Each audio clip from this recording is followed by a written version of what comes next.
نبی پاک علیہ السلام نے فرمایا 3 بندے ہیں اللہ پاک انہیں دیکھ کر مسکراتا اور کیا ہوتا ہے فرمایا اور بہت خوش ہوتا ہے۔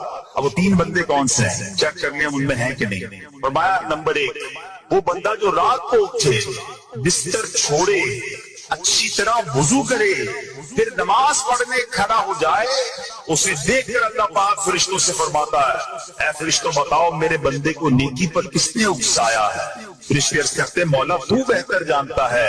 اللہ پاک فرماتا ہے ہاں میں جانتا ہوں مگر تم مجھے بتاؤ۔ فرشتے عرض کرتے ہیں اے مالک کریم تو نے اسے ایک چیز یعنی جہنم کا خوف دیا ہے، یہ اس سے ڈرتا ہے۔ اے اللہ تو نے ان کو ایک چیز جنت کی امید دلائی ہے، یہ اس کی امید رکھتا ہے۔ اے اللہ یہی خوف اور امید ہے جس نے اسے رات کی نیند قربان کر کے تیرے حضور کھڑے ہونے پر ابھارا ہے۔ اب اللہ پاک فرماتا ہے اے فرشتوں گواہ ہو جاؤ یہ جس چیز سے ڈرتا ہے یعنی جہنم سے ڈرتا ہے میں نے اپنے اس بندے کو اس سے امن بخشا، اور جس کی امید رکھتا ہے یعنی جنت کی میں نے جنت اس پر واجب کر دی۔ رات اٹھ کر جب دنیا سوئی ہو بندہ اٹھ کر تہجد کی نماز ادا کرے، اللہ کی بارگاہ میں آنسو بہائے، اللہ فرشتوں کے سامنے گویا فخر فرماتا ہے۔ دوسرے نمبر پر سنو فرما دوسرا وہ شخص جو حق و باطل کی لڑائی میں شریک ہوا ثابت قدم رہا یہاں تک کہ شہید ہو گیا، یا اللہ پاک نے اسے فتح عطا فرمائی، اللہ اس بندے کو دیکھ کر بھی مسکراتا ہے۔ جہاد کرنے والے مجاہدین یا تو شہید ہو جائے یا غازی ہو کر لوٹے اللہ کی رضا کے لیے، اللہ کی رحمت ان پر بھی چھما چھم برستی ہے۔ اور تیسرے نمبر پر فرمایا تیسرا وہ بندہ جو رات کو سفر کرتا ہے یہاں تک کہ رات کے آخری حصے میں جب کہیں ٹھہرتا ہے تو اس کے ساتھ والے سو جاتے ہیں مگر وہ کھڑا ہو کر نماز پڑھنے لگتا ہے، اس بندے کو دیکھ کر بھی اللہ پاک مسکراتا ہے۔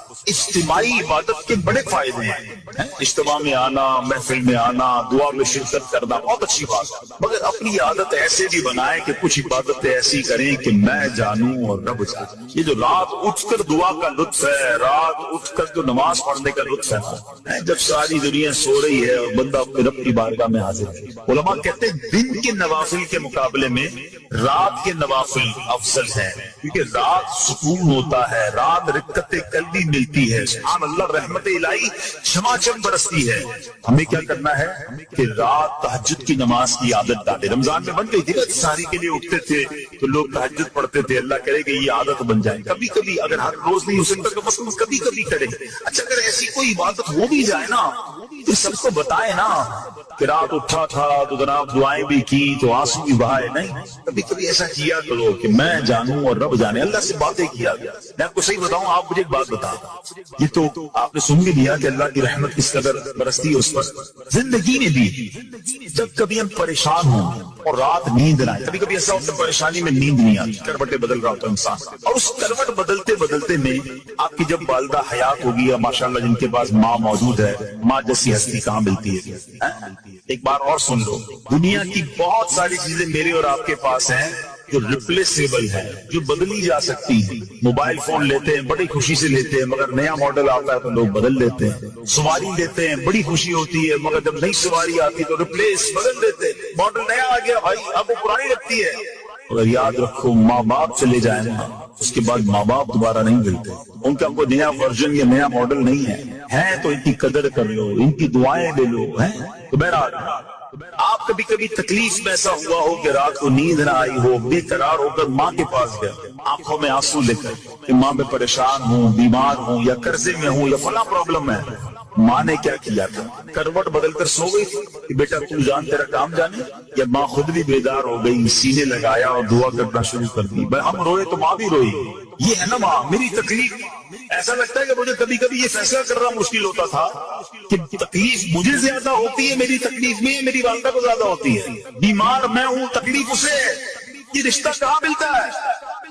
مگر مجھے ایک بات بتاؤ، جب میری تکلیف پر رات نیند چھوڑ کر بستر چھوڑ کر میں ماں کے پاس گیا، ماں نے سینے لگایا، تو اگر میں اپنا بستر چھوڑ کر آنکھوں میں آنسو دیے میری ماں سے مجھے کہیں زیادہ پیار کرنے والے رب کی بارگاہ میں چلا گیا، اس کی رحمت کیا مجھے مایوس کر دی؟ میری ماں کے دل میں جو مامتا ہے نا وہ بھی میرے رب نے ڈال دیا۔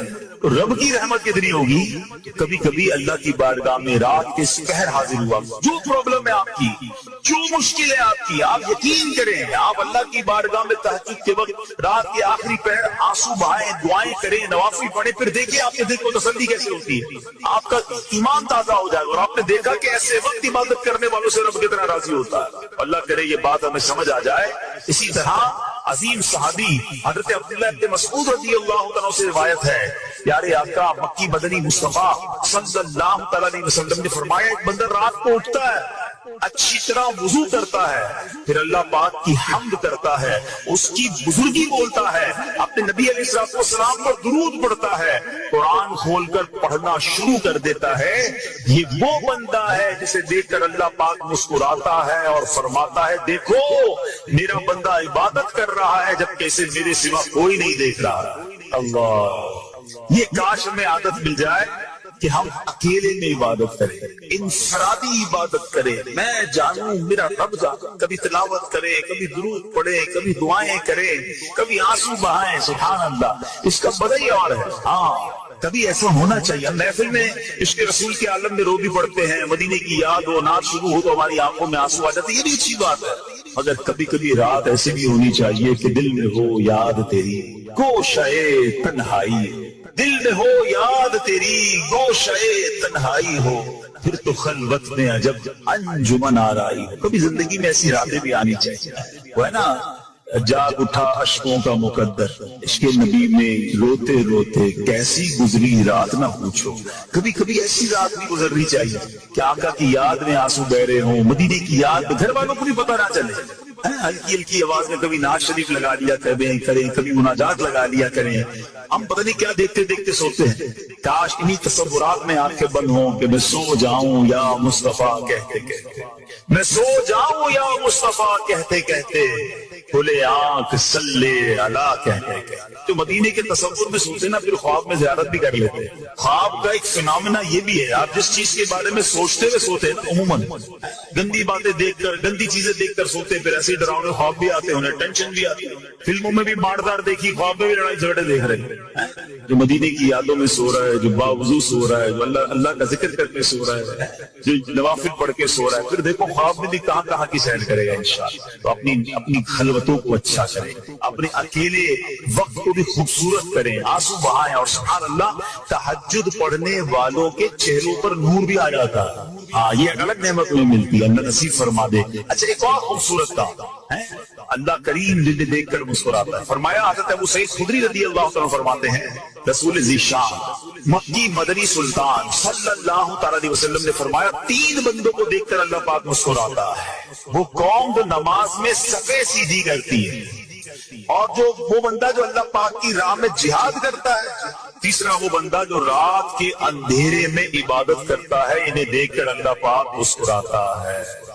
جہاد والی بات اور رات والی عبادت کی بات تو ہو گئی. اب اس میں نئی بات سیکھنے کو ملی, صفیں درست کرنے والی. اب روز نماز پڑھ رہے ہیں, صفیں درستی کر رہے ہوتے, امام صاحب کہہ کے تھک جاتے, کاندھے سے کاندھا ملائیں, صفوں کو سیدھا کریں.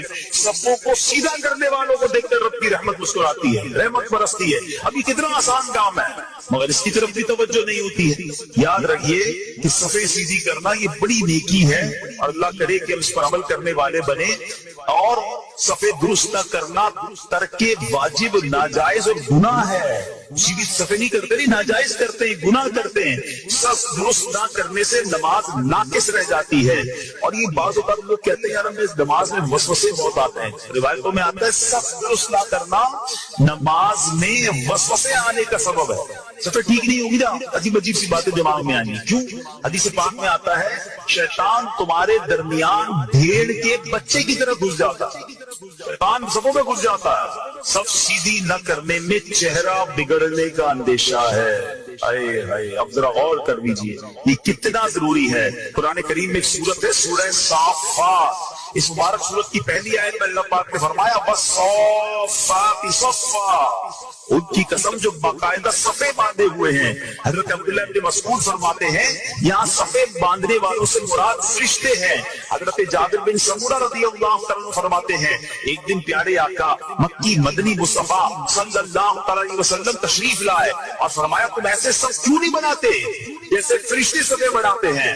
ہم نے عرض کی یا رسول اللہ صلی اللہ علیہ وسلم فرشتے کیسے صف بناتے ہیں؟ فرمایا پہلے اگلی صف مکمل کرتے ہیں اور خوب مل کر کھڑے ہوتے ہیں۔ سبحان اللہ، مبارک ہو مسلمانوں کو صفیں سیدھی کرتے ہیں، اچھی طرح کاندھے سے کاندھا ملاتے ہیں، گویا یہ فرشتوں کا کام کر رہے ہیں، فرشتوں والا کام کر رہے ہیں۔ تفسیر طبری میں ہے فاروق اعظم رضی اللہ عنہ کا یہ معمول تھا جب نماز پڑھانے لگتے تو نمازیوں کو فرماتے صفیں سیدھی کر لو، اے فلاں ذرا آگے ہو جاؤ، اے فلاں اگر پیچھے ہو جاؤ، پھر فرماتے بے شک اللہ پاک تمہیں فرشتوں کی طرح دیکھنا پسند فرماتا ہے۔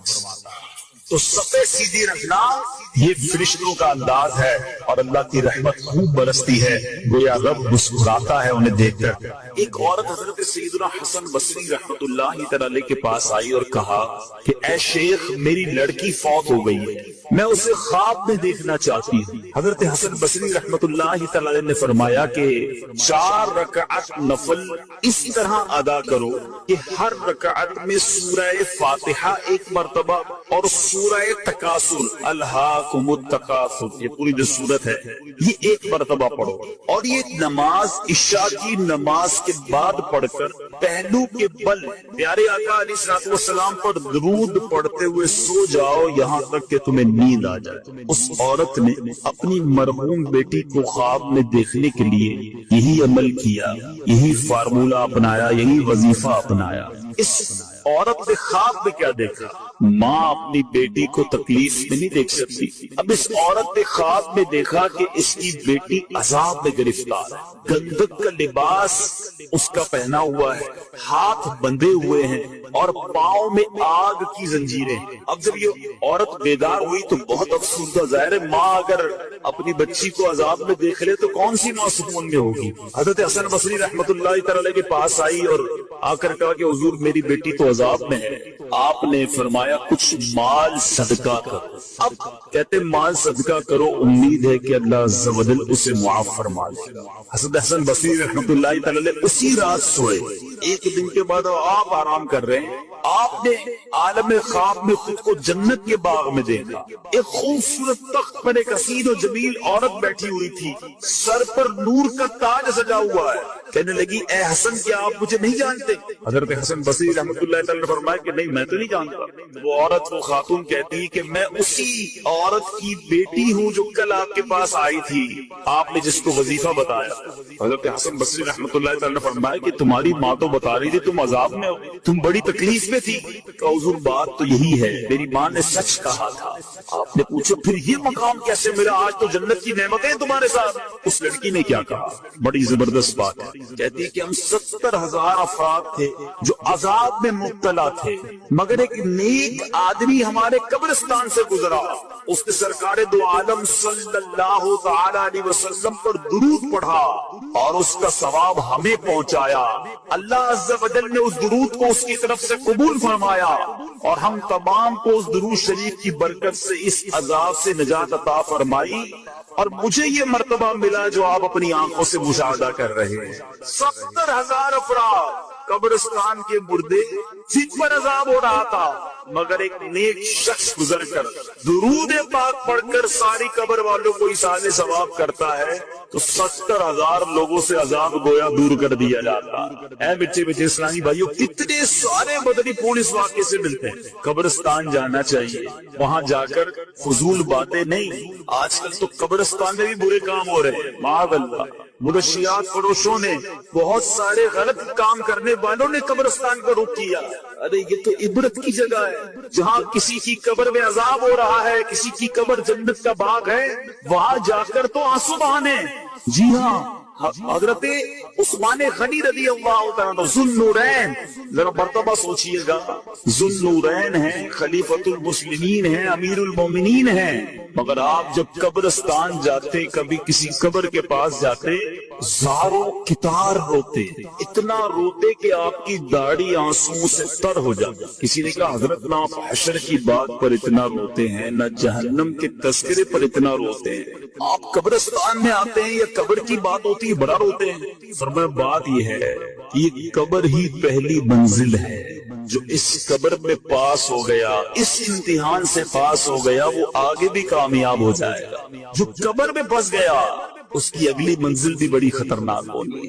آج کچھ لوگ یہ بھی کہتے ہیں ہم تو شراب نہیں پیتے، یہ شراب کی دکان چلانے والے کچھ ملکوں میں کہتے ہیں ہم تو کافر کو شراب بیچتے ہیں، یہ جناب کافر کے لیے ہم نے شراب رکھی ہے۔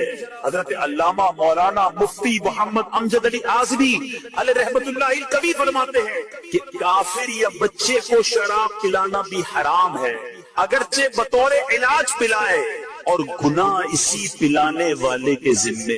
مجھے تو کبھی کبھی سمجھ نہیں آتی، اللہ کرے میں جو آج بیان کرنے جا رہا ہوں کوئی ایسا مجھے سن لے جس کے دل پر یہ چوٹ لگ جائے، جو ایئر لائن میں کام کرتے ہیں، مسلمان ہوتے ہیں مگر شراب سرو کر رہے ہو۔ ارے تف ہے ایسی روزی پر تمہیں حرام کی طرف، اللہ کے عذاب کی طرف لے جا رہی ہے، اور تم مسکرا مسکرا کر لوگوں کو شراب پیش کر رہے۔ توبہ توبہ، اللہ رب العالمین کو کیا جواب نہ کرے ایسا کام۔ اگر مجھے دنیا بھر میں کوئی ایسا سن رہا ہے جو کسی ایسے سٹور میں کام کرتا ہے جہاں شراب صرف کی جاتی ہے، چھوڑ دو ایسی نوکری، نہ کرو ایسا کام، اللہ غیب کے خزانوں سے تمہیں حلال روزی عطا فرمائے گا۔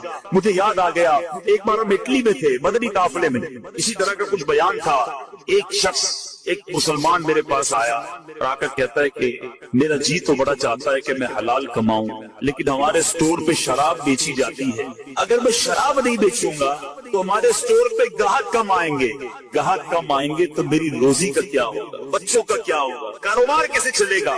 میں نے اس سے ایک سوال کیا، اور میں تمام شراب بیچنے والوں، تمام غلط کام کرنے والوں سے وہی سوال آج کرنے لگا ہوں۔ میں نے پوچھا یہ بتاؤ اگر روزی دینے والا کون ہے، پہلے یہ بتاؤ۔ اس نے کہا اللہ۔ میں نے کہا تم حرام کام کر رہے ہو، تمہیں روزی مل رہی ہے، کیا حلال کرو گے اللہ روزی بند کر دے گا؟ اللہ کی فرما برداری کرو گے کیا وہ رزق کے دروازے بند کر دے گا؟ آج تم اس کی نافرمانی کر رہے ہو، وہ تمہیں دے رہا ہے۔ تھوڑی دیر اس کی آنکھوں میں آنسو آ گئے، کہتا ہے آج کا دن ہے، اس کے بعد میرے سٹور پہ آئندہ کبھی شراب نہیں بیچوں۔ کچھ دنوں بعد پھر ملاقات ہوئی، کہتا ہے جب سے شراب بیچنا بند کی ہے اللہ نے سکون بھی دے دیا ہے، روزی میں برکت بھی دے دی۔ ہمت تو کرے نا، پہلے ہی سوچ لیتے ہو کہ ہمارا کیا ہوگا۔ ارے اللہ پر بھروسہ رکھو، جب رزق دینے والا وہ ہے تو ہم کیوں ایسا کاروبار کریں۔ بہرحال پیچھے پیچھے اسلامی بھائیوں، نبی پاک علیہ السلام فرماتے ہیں اللہ عز و جل نے شراب اور اس کی قیمت یعنی کمائی، مردار اور اس کی کمائی، خنزیر اور اس کی کمائی کو حرام قرار دیا ہے۔ خدا را اس کی کمائی نہ کمانا، کبھی اس میں ہاتھ نہ ڈالنا۔ میٹھے میٹھے اسلامی بھائیوں، قرآن مجید فرقان حمید کس طرح شراب اور جوئے کے بارے میں ہماری رہنمائی کرتا ہے۔ سورۃ پارہ 2 سورہ بقرہ آیت نمبر 219 میں ارشاد ہوتا ہے یسألونک عن الخمر والمیسر قل فیہما اثم کبیر۔ ترجمہ کنز ایمان، تم سے شراب اور جوئے کا حکم پوچھتے ہیں، تم فرما دو کہ ان دونوں میں بڑا گناہ ہے، اثم کبیر۔ آگے فرمایا منافع للناس، اور لوگوں کے کچھ دنیاوی نفع بھی، وَإِثْمُهُمَا أَكْبَرُ مِن نَفْعِهِمَا، اور ان کا گناہ ان کے نفع سے بڑا ہے۔ گویا شراب میں کوئی فائدہ نہیں، جس جوئے میں کوئی فائدہ نہیں، بلکہ ایک جگہ یہ شیطان کے کام، شیطان کے آلے قرار دیے گئے۔ پیچھے پیچھے اسلامی بھائیوں، نہ شراب کے قریب جانا ہے، نہ جوئے کے قریب جانا ہے۔ آج طرح طرح کے طریقے سے جوئے کھلائے جا رہے ہیں، پرچی کے نام پر، شطرنج کے نام پر، کرکٹ کے نام پر، شرطوں کے نام پر۔ آج بندہ کہتا ہے جناب ٹیلی فون کرتا ہوں اور اپنے پیسے لگا دیتا ہوں، تھوڑی دیر میں پیسے کما لیتا ہوں۔ اے میرے بیچ اسلامی بھائیوں، یہ حرام، یہ جہنم میں لے جانے والا کام ہے۔